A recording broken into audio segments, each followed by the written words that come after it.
This video is for you if you've got wrist pain. So, a lot of people tend to get wrist pain in through the back there, other people get it in the front. I'm not going to go into what caused your wrist pain for this video. This is just how to manage the pain, how to increase your mobility, and how to increase the strength. So first, pain management. So if you've got pain more on the back of your wrist, usually the muscles on this side are going to be tight, the ones that make your wrist and fingers do this action. If you've got pain on the front, it's the other way. Yeah. So for us to relax off these ones, if we've got pain here, what we're going to do, just a trick that we can do with our brain and our body, is we're going to engage the muscles on the opposite side, so the brain sends signals for this side to relax. So what we're going to do, we're going to have our wrist in neutral there, and I'm going to engage these muscles, I'm going to be pushing in this direction, but I'm going to use my other hand or another surface just to stop that movement from happening. So there I'm engaging those muscles on the front side, holding it for like 5 seconds. I'm going to do this 3 times, only 20% effort. I'm not going as hard as I can recruiting all these other muscles, just these local ones here. So that's for pain on this side. If you've got pain on this side, I'm going to do the opposite. So going in that direction. So I'm going to be using my hand or a surface, keeping that wrist in neutral the whole time while I engage those muscles, just gently, 20% effort again, so that I can relax off the muscles in the front.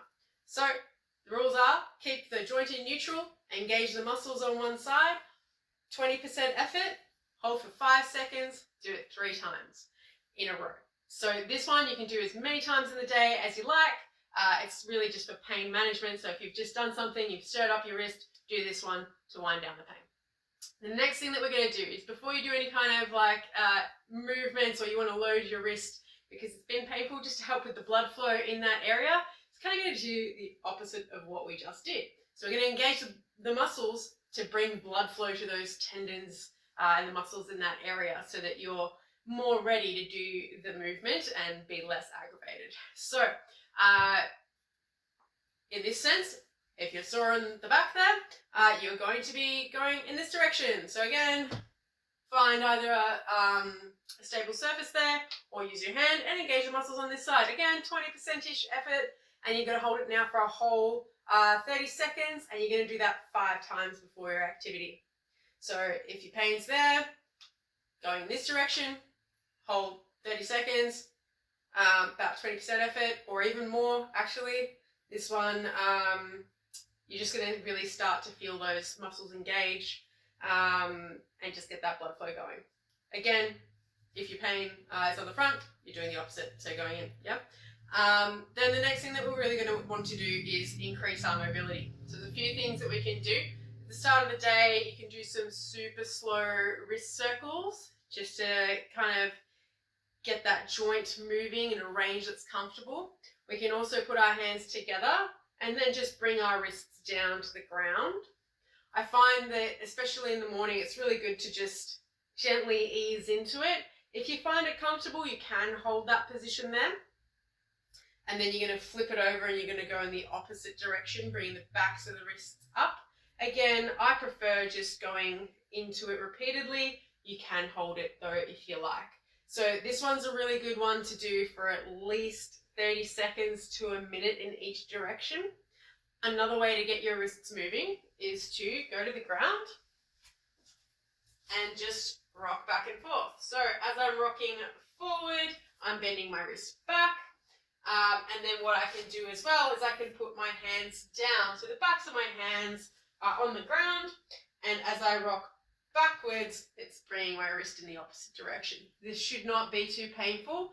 Go in a range that is good for you, yeah? So if you're finding it just like this 90-degree angle, that's too much for you, pop your hands out further in front of you so that angle's not as bad, and you can just rock up and down there a few times. So I probably, again, do this for like 30 seconds to a minute. Another thing that you can do in this position as well is you can twist your elbows out and then in. So that'll just get a little bit more wrist mobility in through there. And then again, if you can't be in this position here with your wrist because it's too much of an angle for now, just make your knees nice and wide and bring your hands further in so that angle's not as bad. And then just do a little bit of rocking to start off with. I find that this is a little bit more even with the mobility than if you're just doing these ones, but these are great to do on the go. And then once you've done that a few times, again, you can do those elbow rotations in and out. And then that's the mobility part. The next thing that we're going to work on is the strength through the wrist. You can do this by spending some time, if it's comfortable for you, just pressing through your fingers. And you can rock around if you want to during this, or you can even do, say, like a high plank if that's comfortable for you. Just make sure when you're doing this, you're just trying to stay quite strong through those fingers.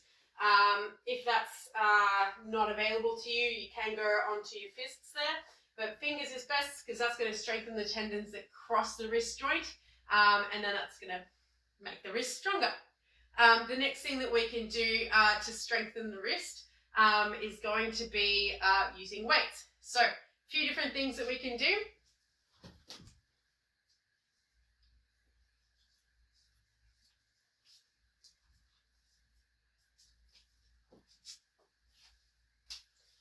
Depending on the weight that you have available and the strength of your hand, what we can do to start strengthening the wrist is just slowly using one hand to bring the weight up and then slowly lowering down with our wrist. This works best if we can support our elbow on, say, a bench or a chair, and then slowly coming back down. As you get stronger through your arm, you can use this hand to bring the weight up and then slowly let it come down. And you want to do both directions, yeah? So coming up and then slowly going down, up, slowly going down. So give those ones a go. Another strength exercise that we can do, and this one's really for endurance as well, is if you've got, say, some kind of dowel or handlebars, if you ride bikes, some spare handlebars, and either a weight, or you can even use a bucket and fill it with water if you want. Tie it up, and then what you want to do is, it's a bit harder with the band here, you might have to use the other hand just to get this started. Wrap it over once or twice there. Once that's engaged there, what you want to do, shoulders down and back, and then just wrap it up. Bring that up. That's really going to be using all your wrist muscles there. Once you get to the top, lower it down. And do that for at least a few minutes. Especially if you're into mountain biking, you want to be able to do how long a run might be, whether it's like 3 to 5 minutes, whether you're doing downhill or enduro. Band's not really ideal for this. If you've got a rope or something with less give in it, is better, so you're not going to have that bouncing and that falling through like we've just had here, but use what you've got. If that's what you've got, that's great. This might not yet be appropriate for you if you've only just injured your wrist recently. Check in and see how it feels. If you're getting more than like a 4 out of 10 pain, then this is too much too soon. Work your way up to it. Just check in maybe once a week, see what your strength is at, and if this is something that's suitable for you. If you're not sure, check in with your health practitioner and they can help you plan exactly how much you're going to be doing and when you're going to be progressing. If you have any questions, reach out.